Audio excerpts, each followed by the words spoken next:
Hi everyone, this is Anam. Welcome to PhD jobs and admission. So आज के इस video में हम दिल्ली यूनिवर्सिटी के पीएचडी एंट्रेंस एग्जामिनेशन के लिए रिसर्च मेथोडोलॉजी के कुछ इंपॉर्टेंट एमसीक्यूज जो जनरली आपको पूछे ही जाते हैं। सो मैं ये बता रही हूँ आपको, बहुत ही इंपॉर्टेंट सेशन होने वाला है आज का हमारा, जिसमें आपको जो मैंने यहाँ पर एमसीक्यू सॉल्व करवाया है, जनरली आपको पीएचडी एंट्रेंस एग्जामिनेशन में 100% ऐसे ही टाइप के क्वेश्चंस पूछे जाते हैं। इन क्वेश्चंस में से एक क्वेश्चन जनरली आपको एग्जामिनेशन में पूछा ही जाएगा। अच्छे तरीके से आपको ये वीडियो देखना है, सारे एमसीक्यूज को सॉल्व कर लेना है। अगर आपके जो भी डाउट्स है, आपके जो भी क्वेश्चंस है, आप मुझे कमेंट सेक्शन में पूछ सकते हो। अब जैसे कि आपको पता है, दिल्ली यूनिवर्सिटी के पीएचडी एंट्रेंस एग्जामिनेशन के एप्लीकेशन फॉर्म की जो लास्ट डेट थी वो जा चुकी है, जो कि थी 10 जुलाई 2022। तो जल्द से जल्द अभी चांसेस है कि आपके एंट्रेंस एग्जामिनेशन की डेट्स आ सकती है। तो इसके लिए आपको प्रिपरेशन जल्द से जल्द स्टार्ट कर देनी है।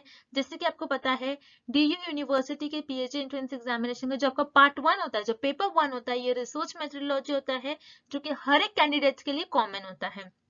तो मैं आपको बता दूं, रिसर्च मेथोडोलॉजी पर हमने आपके लिए कोर्स लेकर आया है, जैसे कि आप स्क्रीन पर देख सकते हो, जिसमें हम आपको वीडियो लेक्चर्स प्रोवाइड करते हैं। आपको पूरा सिलेबस यहाँ पर हम कवर करते हैं वीडियो लेक्चर्स में, जो कि आपके थ्योरी और एमसीक्यूज दोनों वीडियो लेक्चर्स प्रोवाइड करते हैं। थ्योरी से पहले हम आपके कॉन्सेप्ट्स को बिल्ड करवाते हैं, एंड देन एमसीक्यूज में हम आपको ट्रिक्स बताते हैं कि किस तरीके से आपको ट्रिक्स यूज करना है। उसी तरीके से नोट्स हम आपको प्रोवाइड करते हैं, काफी सिंपलेस्ट लैंग्वेज में नोट्स आपके इंटरव्यू के लिए भी बहुत हेल्पफुल होने वाले हैं notes. Then mock test, total 10 mock test provide कर रहे हैं, तो उस तरीके से आपके 400 क्वेश्चंस हम मॉक टेस्ट में कवर करते हैं। And then finally 1500 plus MCQs revision PDF, जो कि आपका रिवीजन का काम करती है। तो मैं यहाँ पर आपको बता दूं, 100% गारंटी के साथ हम आपको ये कोर्स प्रोवाइड कर रहे हैं। आपको पास करने की रिस्पॉन्सिबिलिटी हमारी होगी, हम आपको पास करवाएंगे, हम आपको टाइम टू टाइम गाइड करते रहते हैं। तो आपको याद रखना है, आपको ज्यादा टाइम वेस्ट नहीं करते हुए जल्द से जल्द आपको प्रिपरेशन को स्टार्ट करना है। स्टार्ट करने के लिए स्क्रीन पर जो आपको नंबर नजर आ रहा है, उस नंबर पर व्हाट्सएप के थ्रू हमें कॉन्टैक्ट करना है, और आप हमारे ऐप के थ्रू भी स्टडी मटेरियल को एक्सेस कर सकते हो, जिसके लिंक मैंने आपके साथ comment section as well as description box में भी शेयर कर रखी है। So that's it, and let's begin with the video. तो एक बार ये एमसीक्यू स्टार्ट करने से पहले मैं आपको अच्छे तरीके से हमारे कंटेंट जो हम आपको प्रोवाइड करते हैं, जो स्टडी मटेरियल हम आपको प्रोवाइड करते हैं, उसके बारे में एक बार मैं आपको फटाक से बता दूं कि हमारे इस कोर्स में हम आपको video lectures, mock test, notes provide करते हैं, और 1500 प्लस एमसीक्यूज रिविजन पीडीएफ। ये सारा जो कंटेंट आप देख रहे हो स्क्रीन पर, ये आपको एक ही जगह मिलेगा।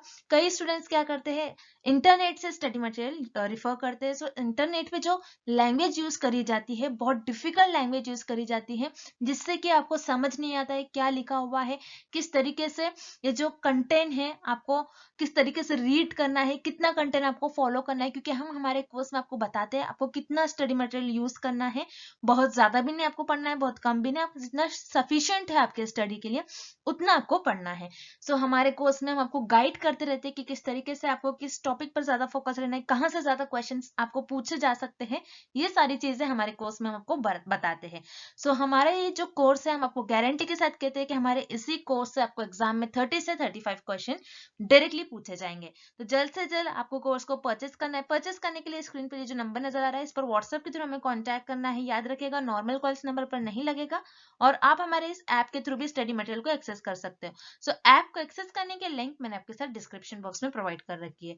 सो that's it, and let's begin with the MCQs.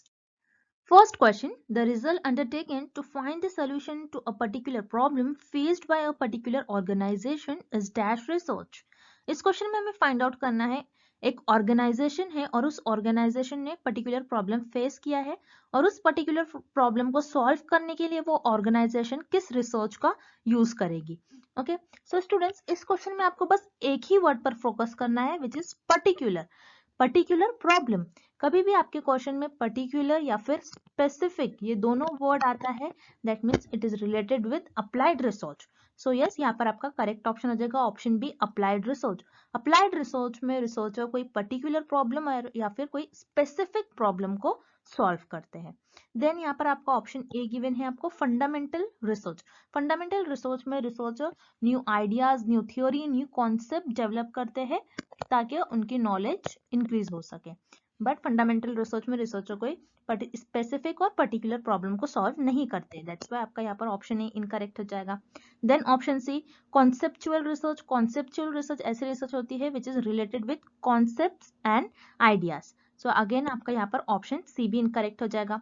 Then option D descriptive. Descriptive research वो रिसर्च होती है जिसमें रिसर्चर कोई फेनोमेना को एज इट इज डिस्क्राइब करते हैं, और अगेन डिस्क्रिप्टिव रिसर्च में रिसर्चर कोई पर्टिकुलर या फिर स्पेसिफिक प्रॉब्लम को सॉल्व नहीं करते।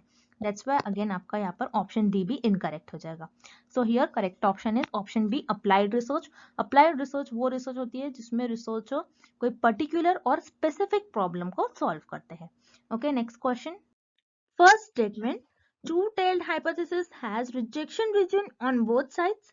Second statement, one-tailed hypothesis has rejection on only one side. Which of the following statements are true? So students, इस क्वेश्चन में हमें दो स्टेटमेंट्स गिवन है और हमें फाइंड आउट करना है कि दोनों स्टेटमेंट में से कौन सा स्टेटमेंट करेक्ट है।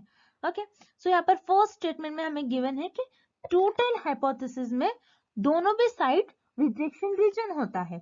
सो यस, यहाँ पर जैसे आप देख रहे हो, हम टेबल को रिफर करेंगे यहाँ पर, जहाँ पर आप देख रहे हो यहाँ पर टू टेल्ड हाइपोथेसिस टेस्ट में रिसर्चर दोनों भी साइड टेस्ट करते हैं ग्राफ के। Okay, left side as well as right side. So यहाँ पर टू टेल्ड हाइपोथेसिस में दोनों भी साइड रिजेक्शन रीजन होता है। Okay, that's why here first statement is correct. Then second statement हमें क्या गिवन है, वन टेल हाइपोथेसिस जो होता है वहां पर रिजेक्शन रीजन सिर्फ एक ही साइड पर होता है।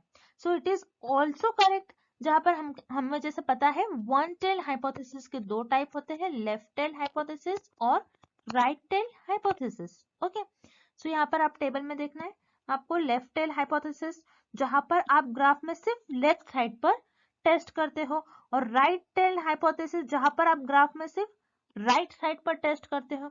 सो यस, वन टेल्ड हाइपोथेसिस में रिजेक्शन रीजन जो होता है सिर्फ एक ही साइड होता है। That's why here statement 2 is also correct. So यहाँ पर करेक्ट ऑप्शन होगा option C, both first and second statements are true. Okay, next. In research report, dash is used to acknowledge indebtedness. इस question में हमें find out करना है कि जब रिसर्चर अपने रिसर्च में रिसर्च रिपोर्ट लिखते हैं तो अपने रिसर्च रिपोर्ट में जब लोगों को थैंक्स करते हैं, और या फिर यू कैन से किसी के टू वर्ड्स किसी के प्रति थैंकफुल है रिसर्चर, तो वो अपने रिसर्च में उनका नेम प्रॉपर मेंशन करते हैं। सो वो किस सेक्शन में उनका नेम प्रॉपर मेंशन करते हैं ये हमें फाइंड आउट करना है। ओके, सो यहाँ पर आपको ऑप्शन ए गिवन है बिब्लियोग्राफी। बिब्लियोग्राफी क्या होता है, जहाँ पर रिसर्चर जिन भी पुराने रिसर्चर का इंफॉर्मेशन टेक्स्ट और कॉन्सेप्ट यूज करते हैं उनको प्रॉपर उनका नेम लिखते हैं जिसको हम कहते हैं रेफरेंस। तो यहाँ पर बिब्लियोग्राफी में किसी रिसर्चर किसी लोगों का थैंक्स नहीं करते। दैट्स व्हाई यहाँ पर आपका ऑप्शन ए इनकरेक्ट हो जाएगा। देन ऑप्शन बी आपको गिवन है इंडेक्स। इंडेक्स क्या होता है, जैसे आपने आपके बुक में भी देखा होगा, इंडेक्स होता है जहाँ पर आपको प्रॉपर जितने भी टॉपिक्स होते हैं वो प्रॉपर मेंशन किया जाता है विद पेज नंबर। सो यहाँ पर आपका ऑप्शन बी भी इनकरेक्ट हो जाएगा, बिकॉज इंडेक्स में भी रिसर्चर किसी को थैंक्स नहीं कहते हैं। That's why option B is incorrect. Then option C appendix. Appendix क्या होता है, अपने रिसर्च रिपोर्ट में रिसर्चर अपेंडिक्स लिखते हैं जहाँ पर रिसर्चर कुछ अपने टॉपिक से रिलेटेड एक्स्ट्रा इंफॉर्मेशन लिखेंगे, जैसे इक्वेशंस हो गई, कुछ इक्वेशन रिएक्शंस हो गए, कुछ एक्स्ट्रा इंफॉर्मेशन लिखते हैं ताकि दूसरे रिसर्चर उस इंफॉर्मेशन का यूज कर कर आगे रिसर्च परफॉर्म करे। अगेन अपेंडिक्स में रिसर्चर किसी को थैंक्स नहीं करते। दैट्स व्हाई यहाँ पर आपका ऑप्शन सी भी इनकरेक्ट हो जाएगा। Then here option D acknowledgements. Yes, यहाँ पर आपका ऑप्शन डी करेक्ट हो जाएगा, बिकॉज रिसर्चर अपने रिसर्च में जिन लोगों ने उनकी हेल्प की होंगी रिसर्चर, उन लोगों का नेम एक्नॉलेजमेंट में प्रॉपर मेंशन करते हैं। सो रिमेंबर स्टूडेंट्स, अगर रिसर्चर ऐसा नहीं करते अपने रिसर्च में, सो उनकी रिसर्च अनएथिकल हो जाएगी। So this is very important in research. So that's why यहाँ पर आपका ऑप्शन डी करेक्ट हो जाएगा। Next question, dash refers to information that is generated to meet the specific requirements of the investigation at hand. इस question में हमें find out करना है कि ऐसा कौन सा डेटा होता है जिसमें रिसर्चर अपने स्पेसिफिक रिक्वायरमेंट को इन्वेस्टिगेट करने के लिए कोई इंफॉर्मेशन जनरेट करता है। ओके, सो उस डेटा को हम कहते हैं primary data. So students, again इस क्वेश्चन में भी आपके लिए एक की वर्ड है which is very important word, generated. Means यहाँ पर रिसर्चर ने इंफॉर्मेशन जनरेट किया है। तो जब भी कोई न्यू इंफॉर्मेशन रिसर्चर जनरेट करता है वो प्राइमरी डेटा के अंडर आता है। ओके, अब रिसर्च में दो टाइप के डेटा होता है, एक होता है आपका primary data and second is secondary data. Primary data वो डेटा होता है जिसमें रिसर्चर खुद ही डेटा को या फिर इंफॉर्मेशन कलेक्ट करते हैं या फिर इंफॉर्मेशन जनरेट करते हैं। Okay, and the secondary data जो होता है वो ऑलरेडी पब्लिश डेटा होता है, ऑलरेडी पब्लिश डेटा होता है या फिर कोई पुराने रिसर्चर ने उस पर्टिकुलर टॉपिक पर ऑलरेडी जो रिसर्च की होती है वो उस पर्टिकुलर टॉपिक पर ऑलरेडी इंफॉर्मेशन अवेलेबल होती है, उसे हम कहते हैं secondary data. So here researcher ने कोई इंफॉर्मेशन जनरेट की है, कुछ न्यू इंफॉर्मेशन रिसर्चर ने खुद ही जनरेट की है, सो उसे हम कहते हैं primary data. So here correct option is option B, primary data. Next, which is the correct statement about I10 index? इस क्वेश्चन में हमें फाइंड आउट करना है कि कौन सा ऑप्शन करेक्ट है अबाउट I10 इंडेक्स। तो I10 इंडेक्स ये एक गूगल स्कॉलर इंडेक्स होता है। ओके, अब I10 इंडेक्स क्या होता है हम ये एक एग्जांपल के थ्रू समझते हैं। ओके, अगर मान लो किसी रिसर्चर का I10 इंडेक्स 12 है, ओके, मतलब उस रिसर्चर के 12 आर्टिकल्स ऐसे होंगे जिसमें 10 या फिर 10 से ज्यादा साइटेशंस होंगे। ओके, उसे हम कहते हैं I10 इंडेक्स। अब हम ऑप्शंस की तरफ चलते हैं। ऑप्शन ए आपको गिवन है, denotes the number of publications with less than 10 citations. No students, यहाँ पर आपका ऑप्शन ए इनकरेक्ट हो जाएगा, बिकॉज I10 इंडेक्स ये नहीं बताता है कि किसी भी रिसर्चर के कितने आर्टिकल्स ऐसे हैं जिनमें 10 से कम साइटेशन है, बल्कि ये बताता है कि कितने 10 है और या फिर 10 से ज्यादा साइटेशन है। तो यहाँ पर आपका ऑप्शन ए इनकरेक्ट हो जाएगा। देन ऑप्शन सी आपको गिवन है, denotes the number of publication with equal to 10। Again यहाँ पर आपका ऑप्शन सी भी करेक्ट हो जाएगा, बिकॉज ये भी नहीं बताता है कि 10 से इक्वल है। ओके, देन ऑप्शन बी आपको गिवन है, denotes the number of publication with at least 10 citation. तो यहाँ पर आपका ऑप्शन बी करेक्ट हो जाएगा, बिकॉज I10 इंडेक्स ये बताता है कि किसी भी रिसर्चर के कितने आर्टिकल्स ऐसे हैं जिनमें उनके आर्टिकल्स को 10 या फिर 10 से ज्यादा साइटेशन है। ओके, देन यहाँ पर आपका ऑप्शन बी करेक्ट हो जाएगा।